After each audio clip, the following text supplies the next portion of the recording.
Hey there, Julian here, and welcome to MemberScript 29. So this one is super simple. All we're trying to do here is fix the height of an element for a set duration of time until it's loaded in.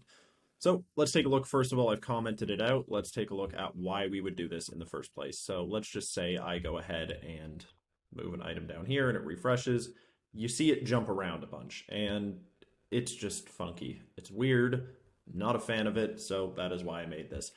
All you need to do is, first of all, get your script.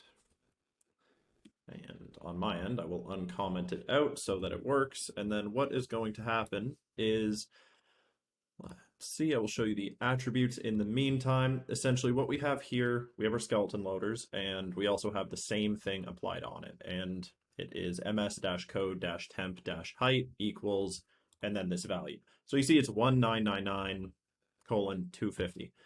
The reason for that is because the first number represents how long in milliseconds you want it to load for. So in this case, it is 1 millisecond less than the skeleton, so 1999.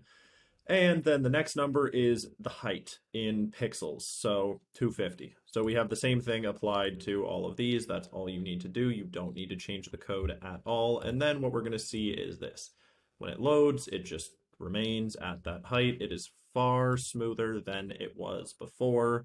Just looks nice, and then it loads exactly and like that. So that's it. You just got to paste the code in and add one attribute, and you're good to go. If you have any questions, email me, julian@memberstack.com, or in the 2.0 Slack. I will talk to you soon. Have a good day.